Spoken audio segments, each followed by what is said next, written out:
From LinkedIn News, I'm Leah Smart, host of Everyday Better, an award-winning podcast dedicated to personal development. Join me every week for captivating stories and research to find more fulfillment in your work and personal life. Listen to Everyday Better on the LinkedIn Podcast Network, Apple Podcasts, or wherever you get your podcasts. The HP AI PC breaks language barriers instantly by translating up to 44 languages in real time, powered by the Intel Core Ultra processor. With the right tools, work doesn't have to feel like work. Learn more at hp.com/AI PC.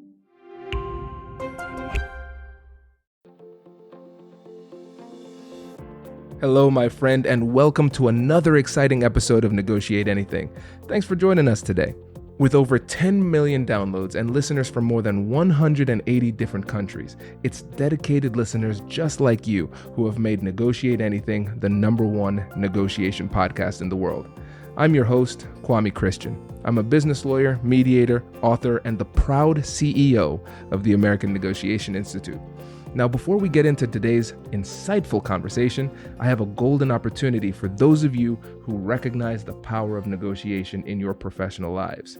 Have you ever found yourself wishing that you could navigate those high-stakes conversations with more confidence? Or perhaps you're looking to empower your team with the art of persuasion and conflict resolution. At the American Negotiation Institute, we've crafted specialized keynotes and workshops tailored for those very needs. We've transformed the negotiation skills of professionals worldwide, and we're eager to do the same for you. We believe the best things in life are on the other side of difficult conversations, and our goal is to help you improve your lives and the lives of those around you, one difficult conversation at a time. Don't let another challenging conversation leave you second guessing. Click the link in the description to discover how we can help you find confidence in conflict, negotiate better deals, and have stronger relationships. Because in the world of business, every conversation counts. And now, without further ado, let's jump into the interview. Scott, thanks for joining us again, my friend. I am more than a little bit excited to be here. I know before we hit the record button, we were chatting, and I am pumped because we get to have a new conversation that we haven't had before. Exactly. This is great. And listeners, the conversation Scott and I were having before we actually started the podcast, we're going to put like a snippet, like some of that at the back end of this episode. So if you're at all interested to see like what it looks like when podcasters chat behind the scenes or buddies for a long time. 6 years we just figured out, apparently. Over 6 years. 6 years. Yeah. Oh, you'd love this. Last year I was talking to Kai, and Kai was saying, Daddy, we've known each other for a long time. 6 years. That's a really long time. So in Kai's words, yes, we've known each other for a really long time. We go way back. Thank you, Kai. So for those of you out there who don't know Scott, let's do a quick intro. Yeah. Well, first of all, I'll share that the context you and I got to meet was somehow you found our brand, which is Happen to Your Career. I don't even know that I ever asked you how you found us, to be quite honest. But really what we do as an organization is we help change work. We help change work in making it better for humans and even change how we think about work. Because let's be honest, right now, most of what work is not allowing humans to thrive. And we want to change that. So the way that we do that is we're focused on individuals and leaders and helping to change one person at a time, their own version, and what creates their ideal version or extraordinary version of work. And that's it. That's what we get to do every single day, myself and my team. This is great. And listeners, they do a great job. So make sure you check out the Happen to Your Career podcast. And excited to announce, you can check out the Happen to Your Career book, which is, Scott, would you like to break the news, the big news that we just discovered? Yeah. So also in the before we hit record conversation, I didn't realize we had just gone #1 new release on Amazon. And that is really fun. I didn't know that. Kwame had to point it out to me that we just hit #1. And so that is okay. So here's the other backstory. You might hear it at the end. I'm really bad at celebrating sometime. I'm getting better very slowly. And this is really fun. This is actually a really big deal. And it's just now hitting me based on our conversation before. And I don't think it would have, how big of a deal that is. So that is fantastic. That is quite amazing. I'm going to try not to cry now that as we start down this journey. There we go. This is awesome. So listeners, if you want to see Kwame's persuasion skills, check out the clip at the end, because I'm glad to see that Scott's responding this way. This is great. And yes, this is a massive accomplishment. And so this is really exciting for me because, as a former client, now friends, we talk all the time. We're in a mastermind group together. I've seen you grow. You've seen me grow. It's been really exciting. Yeah. And what's always been exciting for me, obviously selfishly, given my focus on negotiation, communication, persuasion, is just how frequently our success in our career is going to be contingent upon how well, or in some cases, how poorly we have these difficult conversations. And so really what I want to do is use your book as a case study for all of the difficult conversations that will have to happen throughout our career in order for us to be successful. And so can you just kind of set the stage with the value of difficult conversations in general for whatever it is you're trying to accomplish in your career? Yeah. Here's something that I've heard many different places, but I've also heard you say it. So I'm going to attribute it to you. And I've heard you say something similar to just about everything you want is on the other side of difficult conversations. And I wholeheartedly agree with that. You and I may have even had multiple conversations about that over the years. And that is something that in many ways I live my life by. If we look back at many of the career changes that I've made and many of the goals that I have accomplished, including what we were just talking about, there are difficult conversations buried in there. We just did a celebration call actually today for the book launching with our publisher. We did basically a Zoom toast, and there were many times, even though I will tell you firsthand, the publisher that worked with Page 2 Publishing, they were amazing, so amazing to work with. There was also many, many difficult conversations along the way when things don't work out. And it took a lot to be able to get to that point. But more importantly, that is what we get the opportunity to do every single day with our clients, is help them navigate through two main things. Number one, determining what it is that they want, what is most important to them, what is serving them, their families, their careers. And then after they have a very unique and in-depth understanding of what it is that they want in this world, going and having difficult conversations in order to impact that. This is great. Yeah. So, and tell me if I'm on the right track here, Scott, because what I'm seeing is that you as a coach and your team, as you're working with clients, you're going to have difficult conversations with your clients to figure out what it is that they want. But your clients also, they have to have difficult conversations with themselves. So they have to go through a bit of an introspective process to figure out what it is that they really want and peel back and figure out why they want those things, those type of things. And then once they get that solid understanding of what they want and why, now it's all about going out and getting it. And that involves difficult conversations too. Yeah. And I mean, let's take negotiation for just a second here as a topic, because I know that that's something you're very passionate about. That's something that is strangely one of my hobbies. I think you and I have talked about that before. Both you and I are, it feels like, some of the few people on earth that really love negotiation as a whole. It is, some people golf, I don't know, a couple people negotiate, whatever floats your boat. And I'll say that for negotiation as a whole, it is critical that you understand what it is that you want to accomplish. Is that a fair assessment? If you go into a negotiation and you really don't understand what it is that you're trying to achieve, what you're trying to get to, what type of outcome you're trying to serve, it's going to be really difficult, even if you're an amazing negotiator, to be able to have a wonderful result on the other end.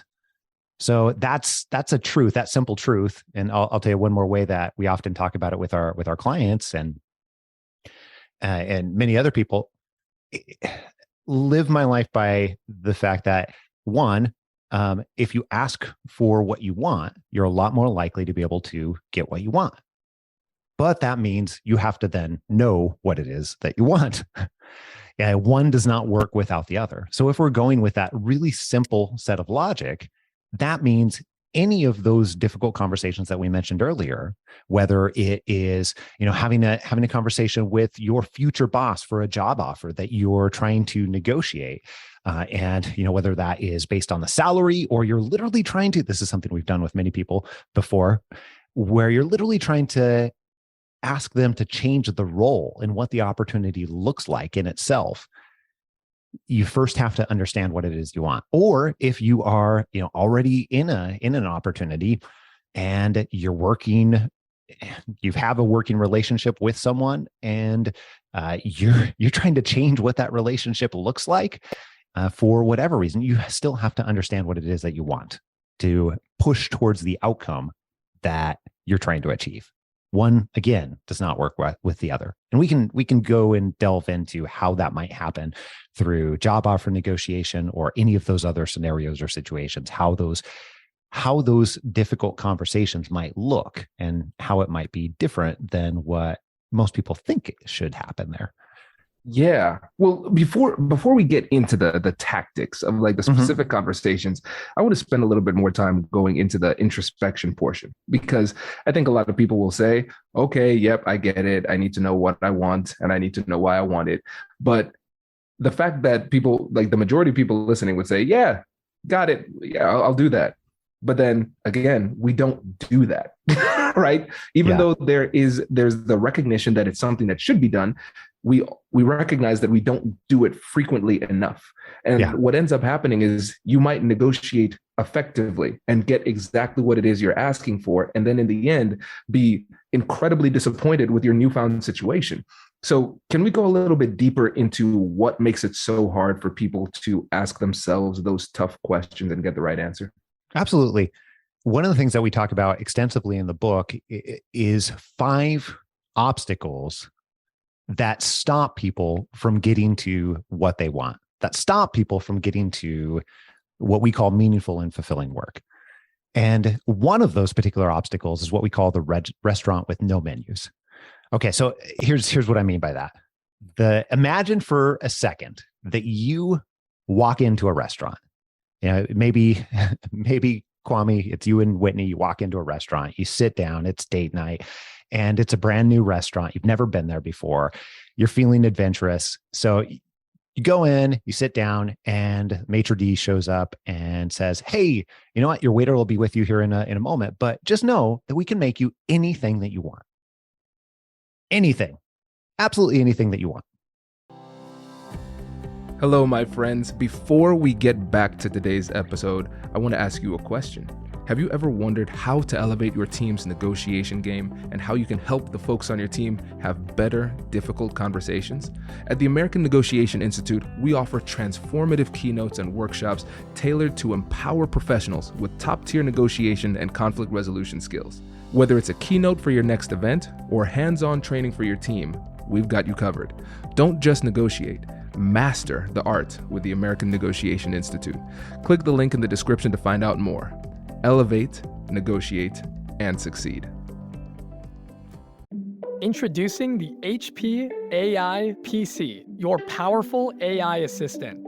Easily search through personal files, gain valuable insights, and make smarter, more informed business decisions. Unlock the future of work today with the HP AI PC. Powered by the Intel Core Ultra processor. With the right tools, work doesn't have to feel like work. Learn more at hp.com/AIPC.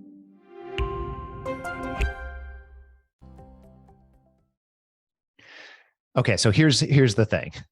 First of all, that might sound a little bit scary or a little bit intimidating, but you're feeling adventurous, Kwame, so you go ahead and roll along with it. One of the things that we think about here is restaurants would never, ever do that. They would never, ever do that. Instead, they have a menu, they have a reader board, they have all of these different ways to communicate what it is that they offer. And the reason that they would never, ever do that is it would kill sales drastically. And even though they can make you anything that you might possibly be able to ask for, there's still some serious limitations there. Number one is that is overwhelming. If they can do anything, oh my goodness, like that is talk about, like when you go to the Cheesecake Factory or someplace like that has this massive menu, is like a book that, might damage something if you drop it on the table too hard. Well, the challenge there is there's just so many things, it's difficult to nail it down. But what if we took from cheesecake menu size to infinite size? It's nearly impossible to be able to limit it down. Now, here's the other side of that. The other side, if you walk into the restaurant and they don't have any menus whatsoever, you can only order off what you know exists. What that means is, if you don't know that they can make a 9-layer dip and you've never had a 9-layer dip before that has, all the onions and salsa and whatever else is on a 9-layer dip. I don't even know what's on a 9-layer dip. But if you've never had that before, then it's going to be impossible for you to order it. And that is one of the biggest challenges as it relates to different types of clarity or understanding what you want. Because if you haven't seen it, if you haven't had exposure to that before, it's impossible to order, even if it's going to be great for you. And we find that the same thing is true for your career. The same thing is true for your career or anything else that you might want in your life.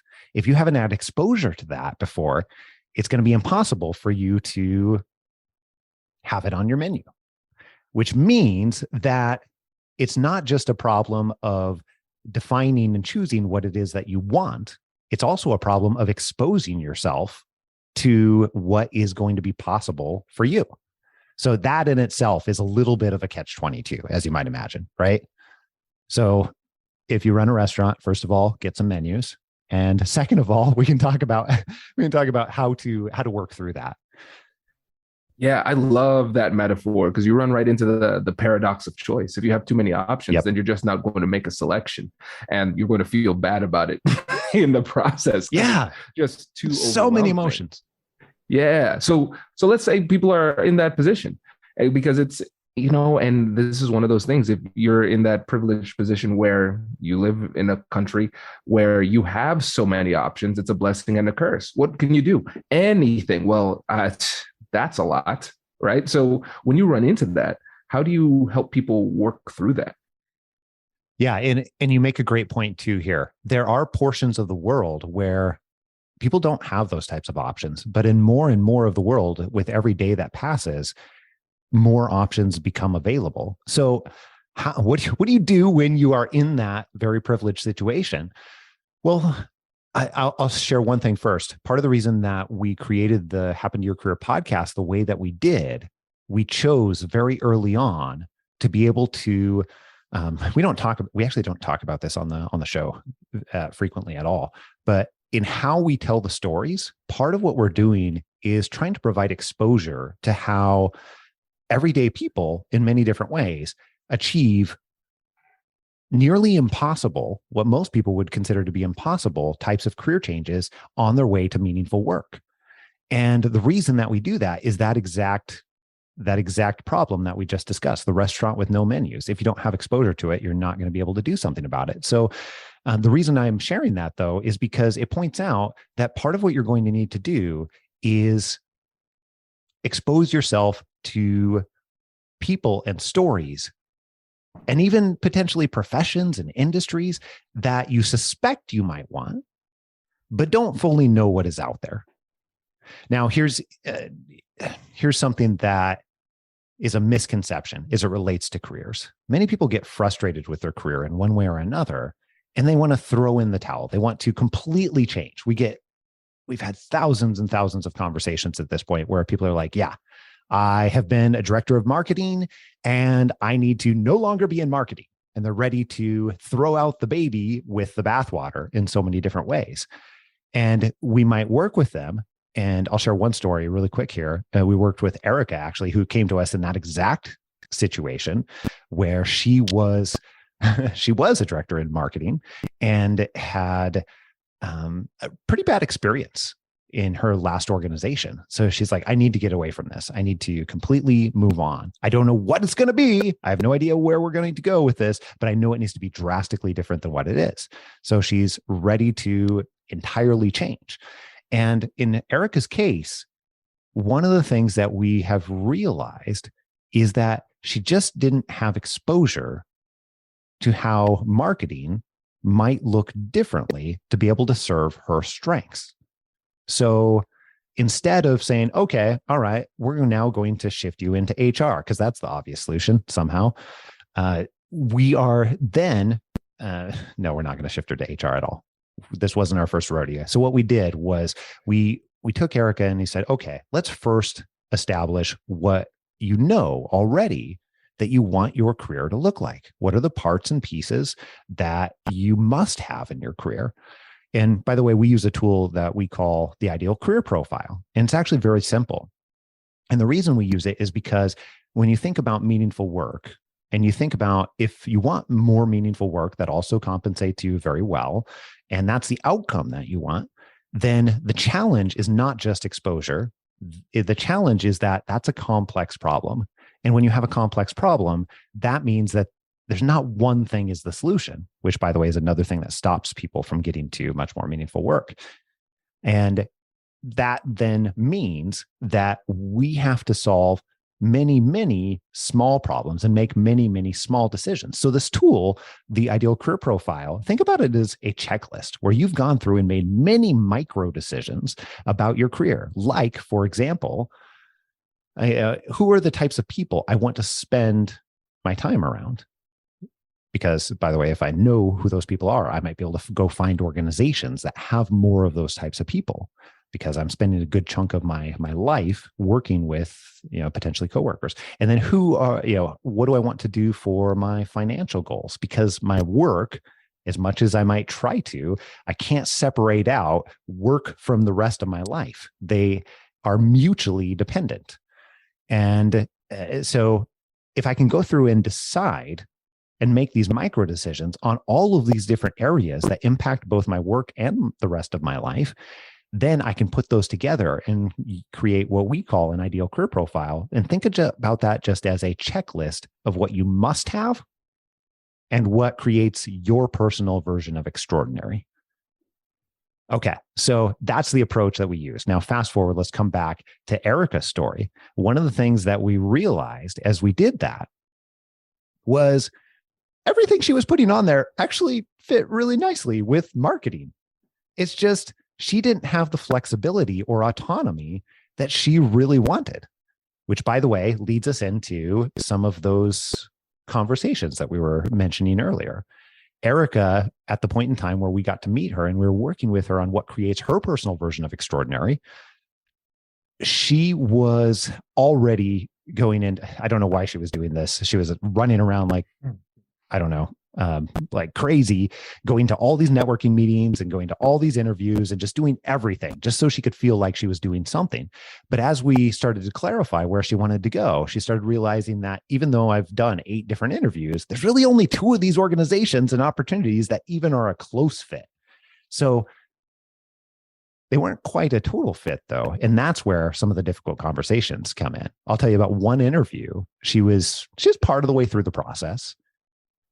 And she started having these realizations that what I need is a lot more flexibility, a lot more autonomy. I don't want to actually go in. I want to work remotely. And now that she was learning this, she had to have midway through, after she had already shared, hey, like I'm willing to accept, A, B, and C. She realized that she wasn't willing to accept A, B, and C. So here's what that conversation looked like for her. She went into the very next interview. This was a final stage interview. And she shared that, hey, I've realized as I've been on these 8 other interviews that this organization and the people in this organization and this type of opportunity fits me very, very well. I've also realized that what I told you earlier on about being willing to not work remotely, being willing to serve on this other team that is going to require my time, at 3 days a week she had some times in the evenings that it was going to require, and she didn't want to do that. So she said to them that this is, I'm sorry, but this is actually not going to be a fit for me. Instead, here's what I'm looking for. And she shared some examples of different types of autonomy and flexibility. Okay, so that is a scary conversation to have. And she also went on to say, thank you so much. I really, really appreciate that you have brought me this far into the process. And if this changes what you are looking for and this isn't a fit, that's okay. I felt like I needed to share that with you early on, as soon as I realized, so that if it's not a fit, then I'm being fair to you.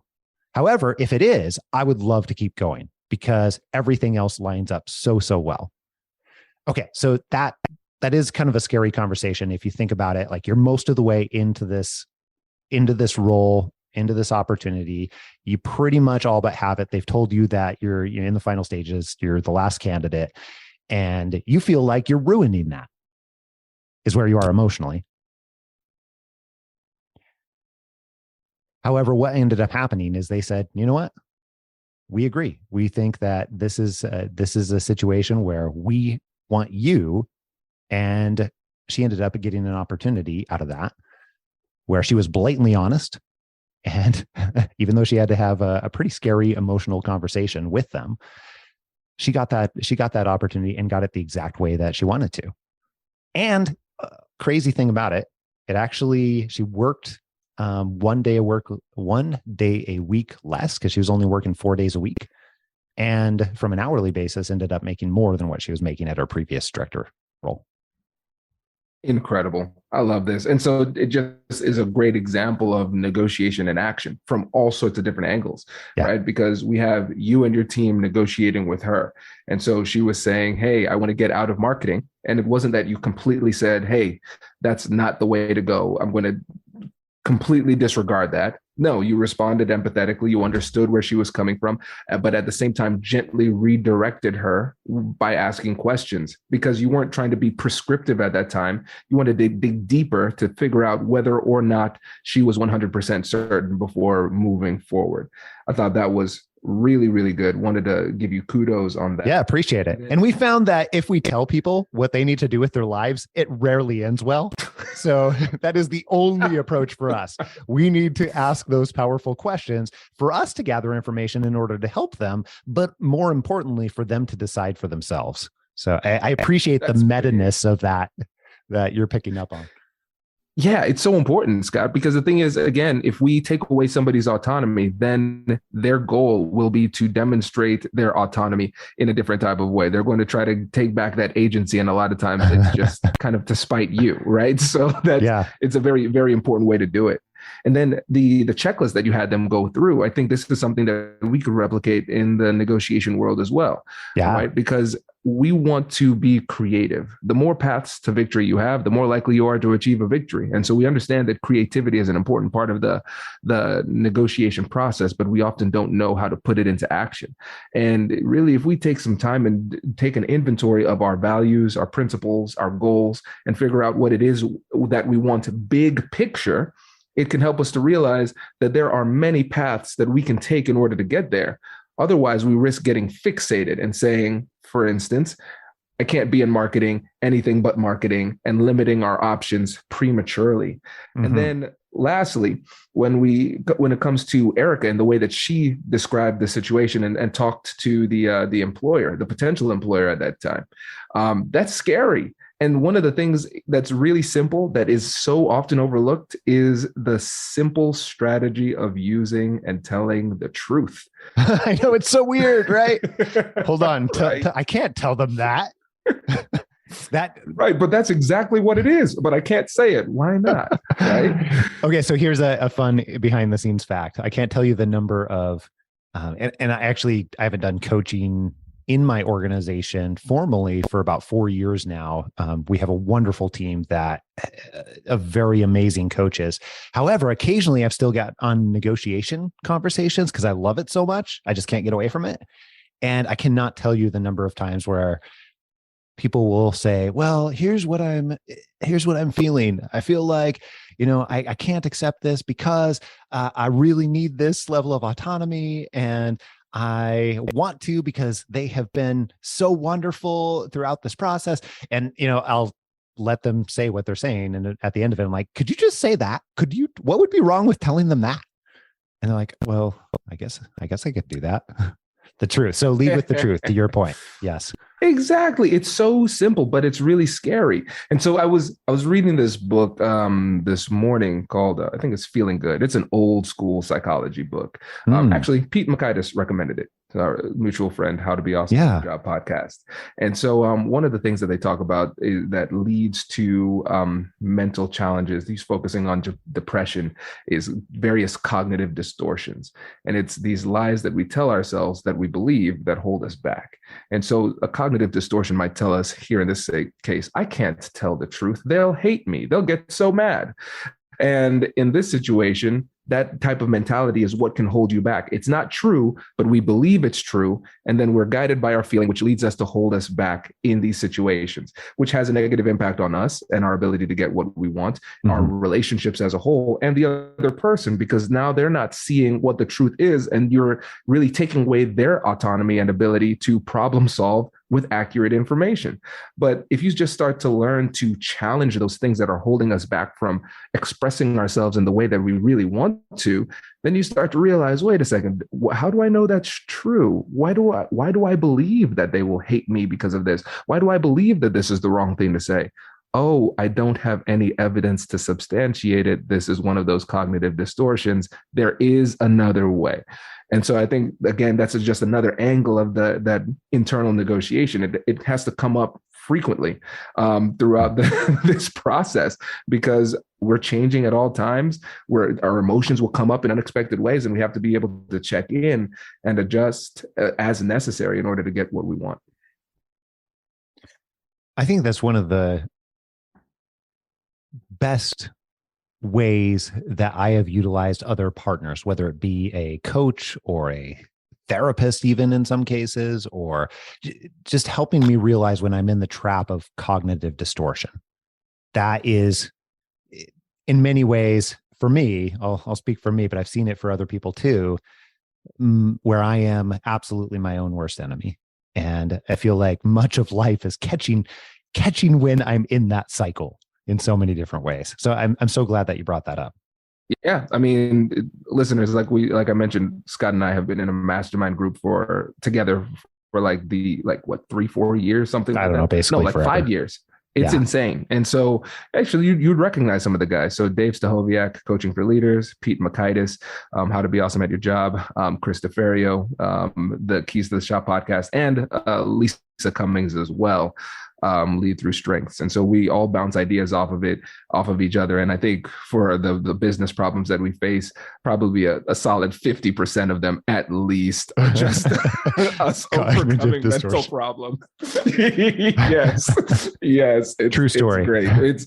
It's 100% true. But I think that demonstrates that when it comes to our approach in these conversations, it's so valuable to be able to bounce ideas off of other people, because the things that we believe, they ring so true in our minds, and we stay in the echo chamber of our own brain to the point where these lies that we tell ourselves sound really alluring. And it's really important to have people that you trust, whether it's a coach, a mentor, a friend, to bounce ideas off of before you have these tough conversations, just to make sure you're seeing things clearly and to make sure that you're articulating things the right way. Because what sounds good to you might not sound that great to others, so you want to make sure that you are approaching it in a fashion that is as objective as possible. I love that. Okay, so here's not relevant at all, but I'm going to say it anyways. The thing I love about having every conversation that we've ever had, Kwame, even way back when, where I was supposed to be your coach, is that I always learn something every time I talk to you. That is hands down my favorite thing with chatting with you. And this has certainly not disappointed, both on the side of celebrations as well as 3 or 4 other things. I appreciate that, man. Thank you. No, I think that's the beauty of conversation, right? We learn through each other. And one of the things I always say is that a conversation should be transformative for everybody involved. And a lot of times we go into these negotiations and we're just like, yeah, the person, the person that needs to transform is you. And so I'm going to find a way for you to admit that you're wrong and change your mind, right? But if we're not going in there and saying, hey, let me change myself, I have something to learn too, like then we're missing out. So let's talk about that for just a second. Yeah, that is what you just said there. I think is critical, where we go in and so many people think that negotiation is adversarial.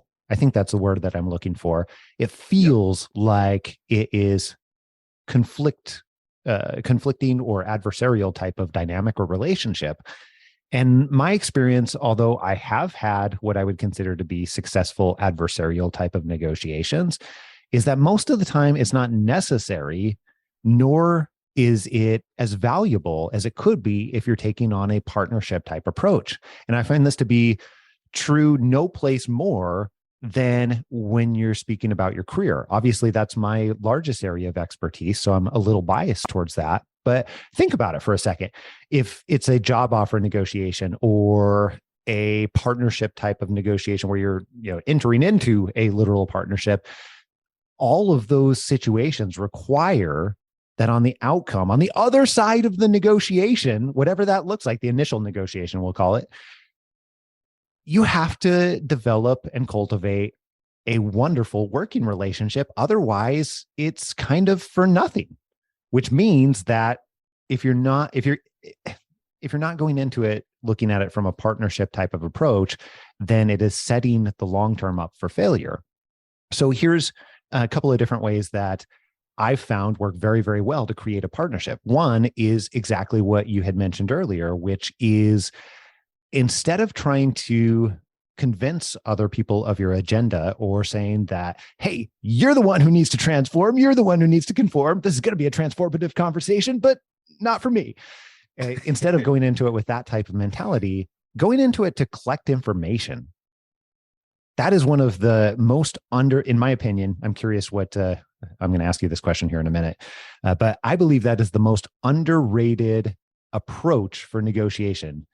Going in with the intent to collect information and understand and create a potential outcome that's wonderful and really serves both parties. And if you're looking at it from that partnership type of approach, it just changes so much, especially when we're talking about career opportunities in particular. Now, here's a couple examples or scenarios. We had one person we were working with, his name was Mike, and Mike had multiple offers on the table, all of which were pretty decent, but Mike also wanted to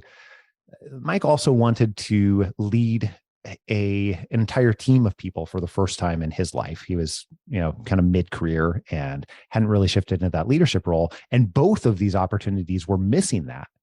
So Mike went into these conversations, and it wasn't just one and done. It wasn't okay, here's what I want. Now, how are we going to get to that? Instead, he went to a series of conversations to collect information, asking questions like, under what circumstances could this be possible?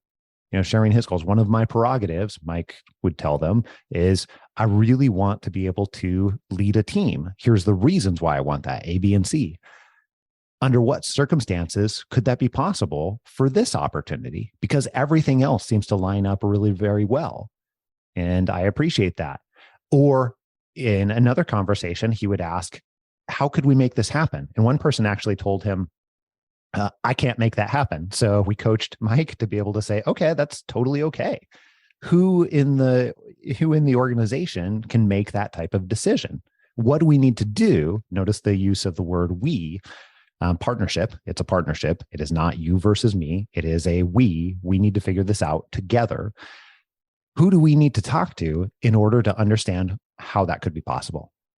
So there's some of my favorite questions that completely transform the dynamics of the conversation and even the ways to ask them that help to build that type of partnership and create totally different outcomes that seem impossible. Well, let's fast forward really quick. In Mike's situation, he got both of those organizations to pre-set up how he would lead a team in less than 6 months and already had a plan. They gave him a plan of what that would look like, which is pretty cool. That was a totally different scenario. It wasn't like a 90-page plan with all bullet points and everything. It was well, here's how we can make that happen, and here's what you would need to do.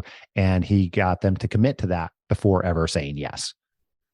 Incredible. I think that's the perfect example, right? Because again, it shows the value of taking the time, thinking about what it is that you're wanting, being very clear, articulating that to the other side, and being okay with realizing that sometimes these deals don't work out. And we have to remember, negotiation isn't the art of deal making, it's the art of deal discovery. And so through our curiosity, we're having these conversations, gathering information, sharing information, so both parties can have enough information to determine whether or not a deal exists. And maybe the deal on the table isn't what it needs to be. And maybe what we could do is work together to make it better for both parties. And then maybe we explore and then we find out, hey, it doesn't work out. No harm, no foul. But we still built our relationship through the process. So if something else comes down the line later, we're still in a good position. And so you're absolutely right. When it comes to negotiation, the first step is information gathering. But again, I think sometimes people don't ask questions because they're afraid of what they're going to find. So sometimes they just want to focus on what it is that they want. But yes, that information gathering is becoming a lost art. Yeah, it is so hard to do it in that type of scenario too. We're talking about difficult conversations. Well, here's the reality that I didn't share about Mike's scenario is that he had worked for months on creating these opportunities. And for so many people, if you haven't done this many times before, when you get to that stage, you're sort of in the 23rd mile of the marathon and all the emotion is hitting and you feel like I've done all this work. What if it doesn't work out? And all of the things we tell ourselves and the stories we tell ourselves that we just mentioned a minute ago. So that's right where Mike was at. And we spent hours helping him prep for these scenarios and even just rewording how he might ask these questions in a way that he could get comfortable and he could get his head wrapped around it so that he didn't feel like he was throwing it all away. And more importantly, we got him comfortable enough to where he could approach it from that partnership type of dynamic where it's not just a him asking for something, but him really truly being curious and comfortable enough to be curious so that he could really help put together a deal that was advantageous on both sides. And clearly it worked, but it was no small amount of effort, especially from where Mike's head was at the time. Yeah. Oh man, this is great. This is great. Well, I know we're coming up on time, and Scott, we could talk forever because we do that pretty frequently. Every time. Yeah. But before you go, can you remind the listeners about your podcast, the new book, and how they can work with you? Absolutely. Absolutely. So the new book, which apparently is number one on Amazon right at this very moment. Woohoo. That's called Happen to Your Career, an unconventional approach to career change and meaningful work. You can find it at any place, not just Amazon, but any place where you buy books. And the podcast is of the same name, Happen to Your Career. It's been around for almost 10 years at this point. We are the largest podcast on career change and meaningful work in the world, as crazy as that seems. I guess we should celebrate that too. That's it. Okay. I'm learning, Kwame. I'm learning. And one of the best ways to get started with us is go to our website, happentoyourcareer.com. But we mentioned earlier the idea of you need to know what you want to be able to ask for what you want. No matter how great you are at negotiating, you have to understand what is the outcome you're trying to get to overall. You have to be able to have exposure to understand what could be on your personal menu. So one of the easiest ways we've created to get started in doing that is we put together an 8-day mini course that you get. When you put in your email, you get an email a day that asks a couple of questions and just helps chunk out some of these micro decisions we talked about earlier. And you can see that on our website, happentoyourcareer.com, or you can go directly to figureitout.co. That's figureitout.co. Put in your email. You'll get an email for 8 days. We've had almost 50,000 people through that course, and we've had very literally thousands of emails thanking us for that particular resource. And it won't be the magic bullet, I promise, but it will be a wonderful step in helping you understand what it is that you really want and need in your career. So I would encourage you to do that. Thank you, Kwame. I appreciate this. It was super fun. Yeah, man, it was a blast as always. We really appreciate you coming in and sharing your knowledge with us, and best of luck with the continued book launch. Thank you. We'll see you I'll see later. you. Bye. Bye. Did you know, by the way, you probably already do, but number one new release in job hunting? For real? Yeah, man, right now. What? Can you take a Yeah. screenshot? I'm gonna Hell try and get yeah. that up. You gotta you gotta snag these things because Amazon doesn't tell you. No, dang it, Amazon. No, I did not know that actually. Yeah, man, that's huge. Number one new release. You better. So we market the are hell out of that. funny, not so funny story actually, but we're gonna go with it because apparently it's working out. Did not know that Prime Day just happened. So I started getting all of these client emails saying, hey, it's totally okay because you sent us a like separate bonus copy of the book because we did this whole send in your receipt thing. We'll send you a limited edition copy. But those same people are like, you should know that on Amazon, it's saying it's a month out before I'm going to get my book. And we're like, what? Are you serious? So we talked to our publisher and talked to the distribution and everything. Well, as near as I can tell, they bumped everything for Prime Day and just across the board made a lot of categories 2 weeks to a month out for delivery, which they did last Prime Day too. I remember looking at it like, I'm not going to wait a month for this thing that's Prime. Are you serious? Yeah. Anyhow, so long story short, we ended up actually going and making a listing through KDP as well in order to streamline the shipping and distribution. Oh, interesting. Yeah. So the potentially bad byproduct was it released through Amazon earlier than it hits every place else. It doesn't actually hit any place else till tomorrow. Yeah. However, apparently it's working because we're already number one in job hunting. That's huge, man. Thank you for pointing that out. No, yeah, and no worries. Here's the link if you were looking for it.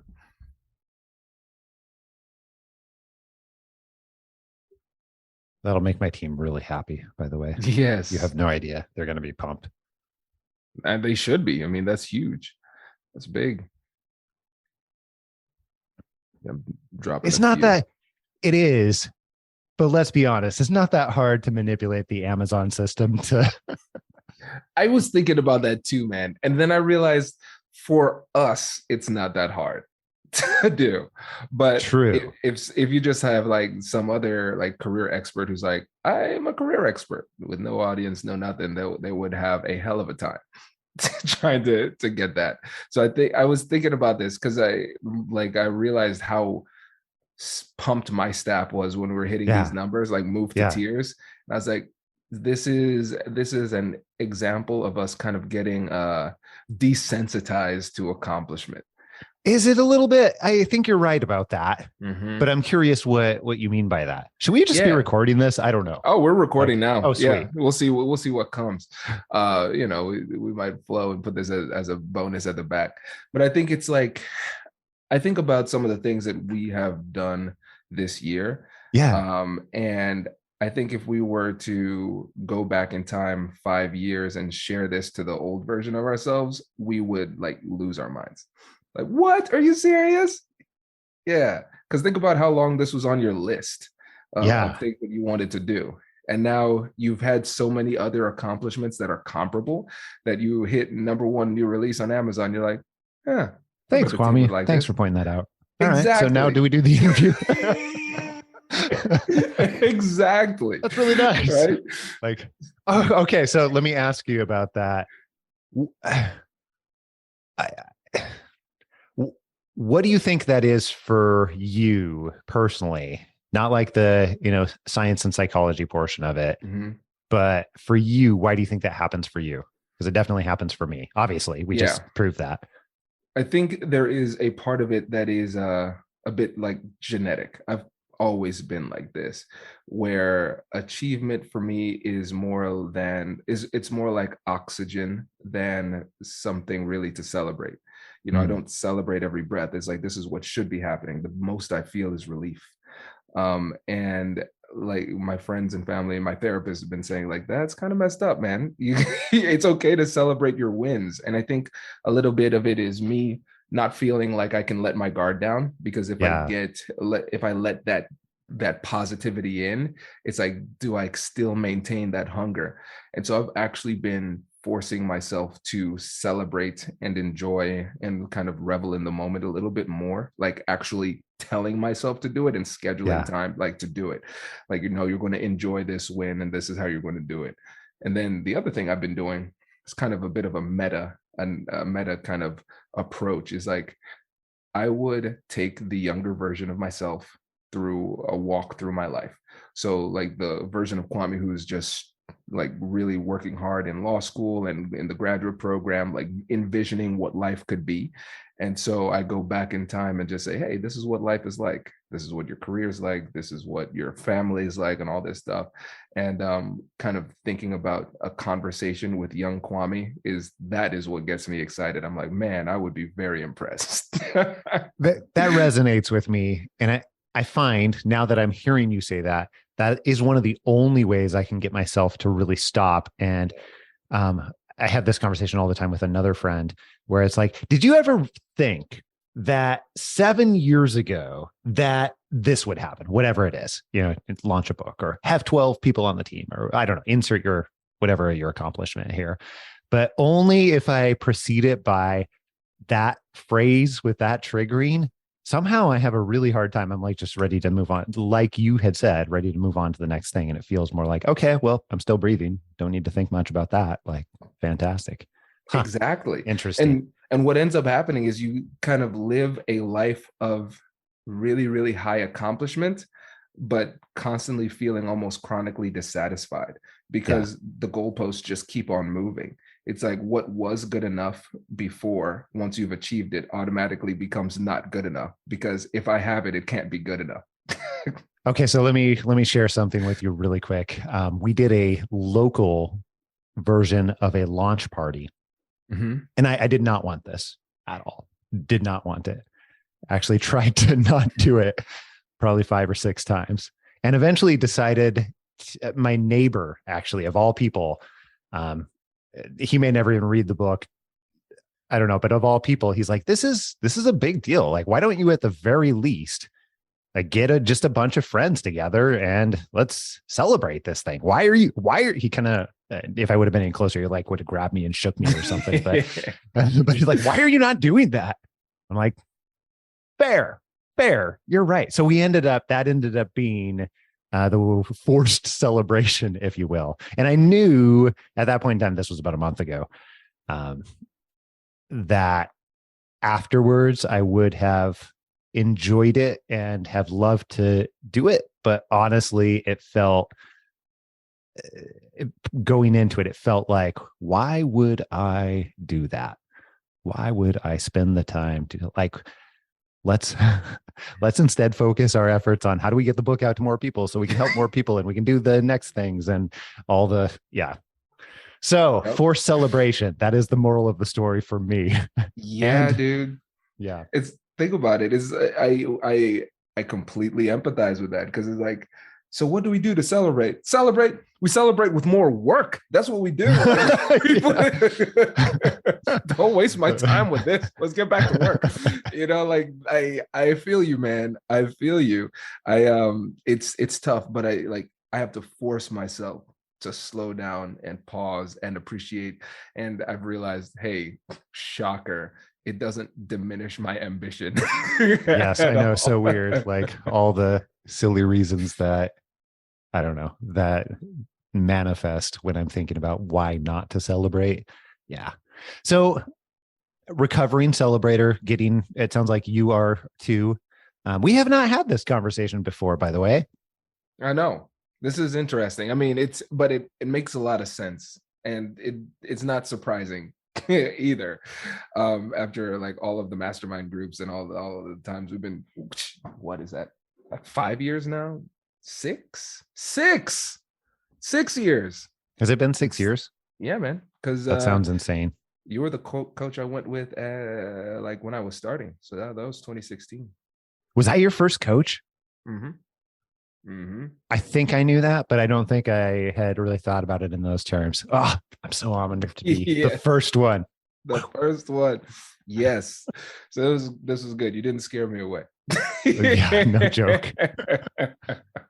Oh my goodness. Oh, this is great. This is great. Maybe we put this at the back as like a bonus little thing. I don't know.